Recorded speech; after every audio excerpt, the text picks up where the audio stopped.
Yeah, boy.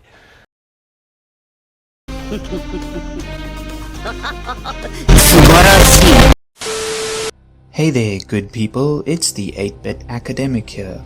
In today's video I'll be covering yet another blast from the past, and also the 4th installment in the Duke Nukem series, namely Duke Nukem Time to Kill, which was released for the Sony PlayStation 1 console in the year 1998. Unlike previous titles which saw Duke Nukem both as a 2D side-scroller and a 3D first-person shooter, Time to Kill decided to go with the third-person shooter approach, similar to games like the original Tomb Raider series, even being dubbed as Duke Raider by some gaming journalists and reviewers at the time. As with other games in the Duke Nukem franchise, the story of course follows our 90s action hero parody, kicking ass and chewing bubblegum, but being all out of gum.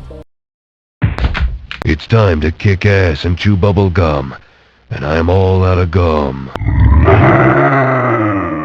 As he takes on hordes of alien invaders who have ruined his day by disrupting his favorite pastime of visiting his local strip club, chugging down a few beers, puffing on cigars, and saying things to all the stripper ladies that would most likely get him cancelled today. Listen! You are the people in history they warned us about! They warned us about people like you! Duke then time travels to various points in history to undo all the mess that the aliens created and put an end to their evil cock-blocking ways. In a slightly different turn of events, Duke Nukem Time to Kill wasn't developed by either of its original developers, namely Apogee Software, who released the first 2 Duke Nukem games in 1991 and 1993, nor 3D Realms, who released Duke Nukem 3D in 1996. Instead, this time being developed by N-Space, who were also responsible for other titles like the Rugrats series, Danger Girl, some of the Die Hard games, and eventually going on to develop a few titles in the Call of Duty series as well.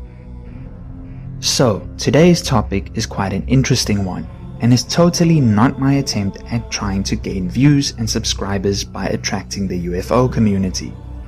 To be honest, I myself have had a very long interest in the UFO phenomena, having done super deep dives into its history, various sightings and claims, investigative programs, and the like, because I'll be honest, I love a good conspiracy theory, and UFOs just happen to be my favorite. Now as to whether I'm a believer or not, that's a complicated answer. I do think that the people who experience or see these things believe what they're seeing, and I am of the opinion that it is definitely a real phenomenon, and that something very weird is going on. As to what exactly it is, I don't know. But I do find it peculiar that there are so many records and claims going as far back as the 1800s, with sightings of mystery airships and the modern UFO phenomena being thoroughly investigated, documented, and even covered up since World War II, when pilots reported on what they would call Foo Fighters. And for any skeptic out there that might think this is all nonsense, why would so many governments around the world, including the great and mighty United States, spend so much money on numerous investigative programs to attempt to research and understand something that isn't real since the 1940s? In the words of a UFO investigator whose name I'm blanking on right now for some reason, UFOs truly are a space-age myth. Maybe someone in the comments can remind me of who it was that said that. And for all those who think UFOs are a strictly American phenomenon, think again. Thanks to the wonders of the internet and through declassified documents and the work of UFO research bodies, we have now discovered that it is indeed a phenomenon that has taken place all over the world and still continues to this very day. And for all my South African viewers, yes, that includes our country as well, with the earliest recorded sightings dating back to 1914 on the eve of World War I, where thousands of people across the country claimed to have seen what they described as phantom monoplanes. In today's episode, however, we will be discussing a specific incident that allegedly took place in the afternoon of the 7th of May 1989 in the closing days of the South African border wars in Namibia and Angola. Please note that I will be using the term UFO instead of UAP, since most people are familiar with the former rather than the latter. But for anyone wondering, UAP stands for Unidentified Aerial Phenomena, but has recently been updated to Unidentified Anomalous Phenomena to include sightings of objects that seemingly come out of the ocean. Essentially though, they all basically mean the same thing: aliens.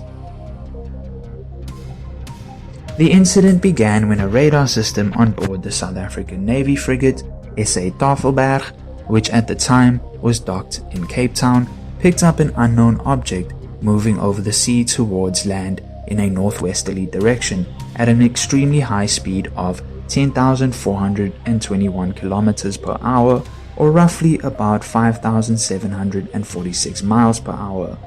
This was surprising because at the time the fastest military aircraft in the world could only reach speeds of up to 3,800 kilometers per hour, or roughly about 2,200 miles per hour, this being the United States Air Force's SR-71 Blackbird spy plane. Baffled by all this, the ship's crew eventually reported the presence of the object to the nearest naval headquarters at 1:45 in the afternoon, and the command post in turn confirmed that the object has also been detected by other radar systems as well as the OF Milan International Airport in Cape Town. About several minutes later, the UFO ended up in South African airspace, and after failing to establish radio communication and requests for it to identify itself, the South African Air Force decided to scramble 2 Mirage F-11S fighter jets to intercept and possibly engage the mysterious object to find out what exactly they were dealing with. At around 2 p.m, both fighters confirmed to be viewing the object both visually and on their flight radars, claiming that it was taking evasive maneuvers that seemed to be impossible to perform for any existing aircraft at the time in the late 80s.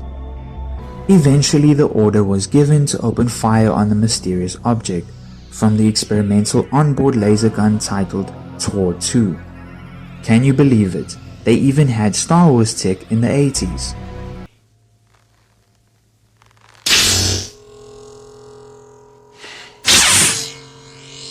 You have the ring, and I see your Schwartz is as big as mine.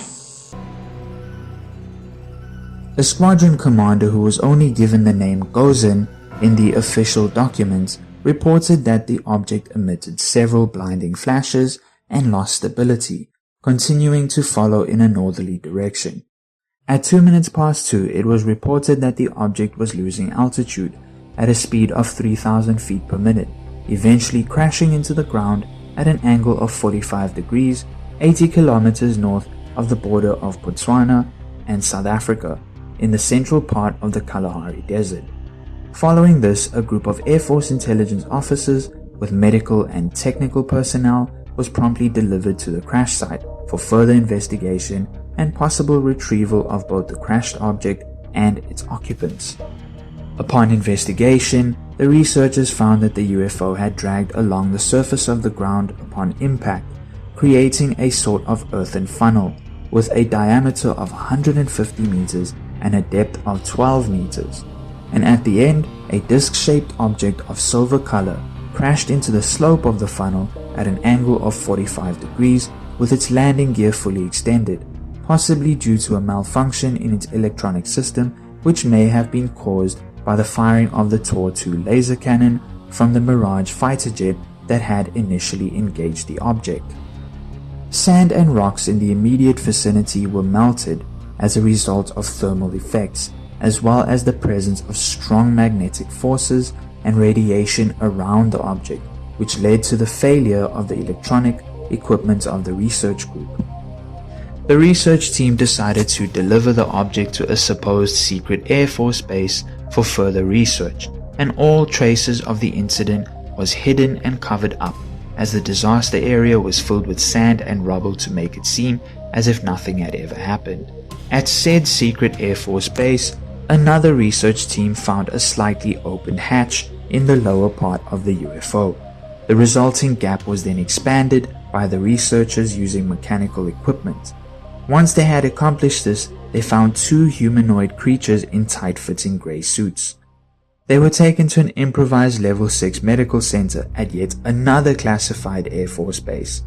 Various equipment inside the object had also been taken for analysis, and to this day, nothing has come to light regarding this strange incident, the humanoid occupants, and the mysterious object itself, as if the entire story had simply been covered up and forgotten by the general public.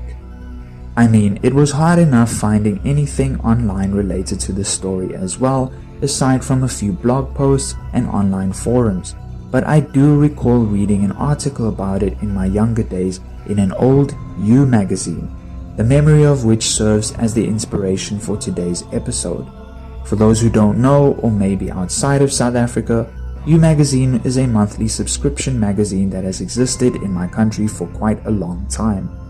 It's got celebrity gossip, local news articles, and a lot of other stuff. You get the picture.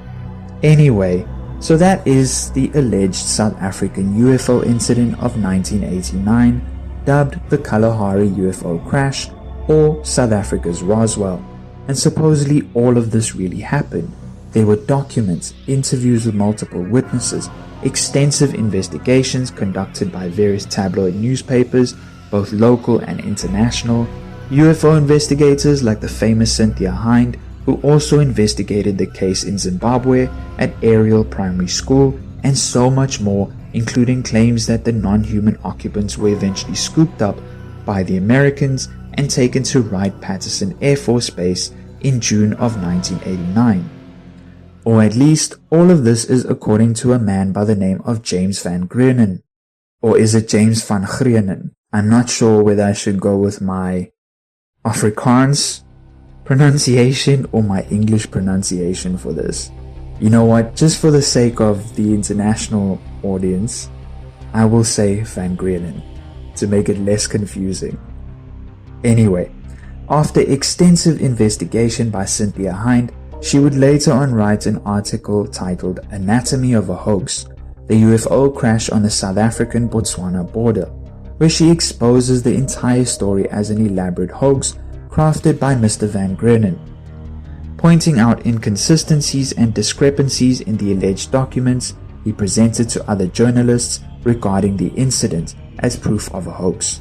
In South Africa at the time, all official documents were written in Afrikaans under the Apartheid regime of the National Party, and Van Greunen's papers were written in extremely poor English with a lot of grammatical errors and metric units being mixed in with imperial units like feet and yards. Even the name of the desert, Kalahari, was supposedly misspelled in the document, along with 14 other spelling mistakes. Furthermore, the frigate S.A. Tafelberg was also not part of the South African Navy. Under the name Tafelberg, there was only a tanker, A243, built in 1959. The document claimed that the ship radioed about UFO sightings in Cape Town, although the headquarters of the Navy to this day is located in Simonstown, about 40 kilometers away from Cape Town. The document also mentioned the fighter jets being scrambled from the so-called Valhalla Air Force Base in Pretoria, which turned out to simply be a training and administrative center for the South African Air Force, but from which combat sorties and military missions were not carried out. That role formerly being fulfilled at the time by the Swartkop Air Force Base that is located opposite Valhalla, but which today serves as the South African Air Force Museum. When Van Greunen was finally confronted, he admitted he had faked some details, but he still insisted it was a true story about a downed object on the border between SA and Botswana, repeated to him in confidence by a friend of his, Hendrik Greef, a former pilot in the South African Air Force who had overheard it at an officer's mess. So a classic example of, I heard it from a friend of mine. Why the fuck you lying? Why you always lying? Oh my god. But despite all the proof about the whole incident being a hoax, there are still a few mysterious details about the incident. In 1993, for example, an article in the Cape Argus, a local South African newspaper, told of claims of an international cover-up and disinformation exercise that was blocking attempts by researchers and journalists to uncover the truth. It also named Botswana's environmental minister at the time, Ditoko Seso, as confirming the incident.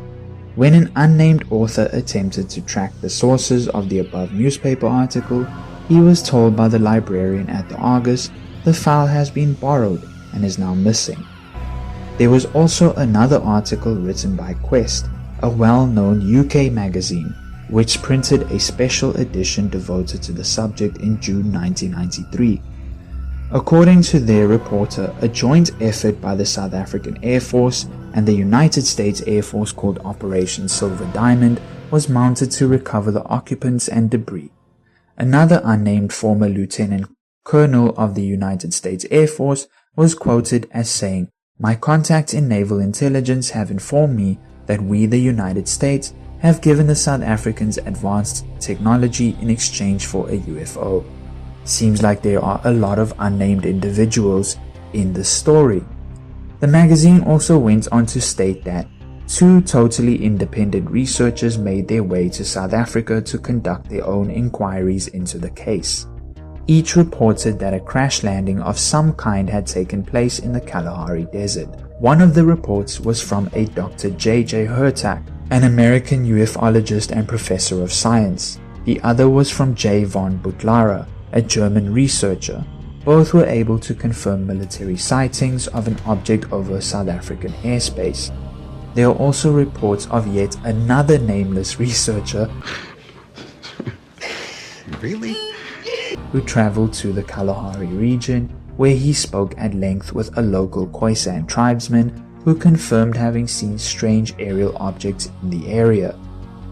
And lastly, an alleged murder case as well, where it is claimed that a French intelligence officer was apparently killed while trying to investigate the case. They knew too much. We know too much. So what do you guys think? Was the 1989 Kalahari crash a real UFO incident that actually took place, or was it just another elaborate hoax by James Van Grenen in an attempt to garner fame and perhaps monetary compensation? Leave a comment and let us know your thoughts. Anyway, this video was definitely longer than expected, but I really wanted to give as much information as possible regarding this incident so that you, the viewer, can at least make an informed decision and come to your own conclusions. And yes, I will definitely be covering more UFO related topics in the future as well. After all, this channel is all about things that interest me, be it history, science, pop culture, video games, or even conspiracy theories. So definitely stay tuned for more fun facts, did you knows, and interesting topics from me, the 8-bit academic. And if you know of any other topics that you'd like to see me cover, then don't hesitate to suggest them in the comments. I will try my best to get to them in the future if I find them interesting. Don't forget to like and subscribe, hit that pesky bell button for updates because apparently YouTube can't update people about their favorite channels unless the bell button has been fondled. And once again, thank you for watching and I'll see you in the next one.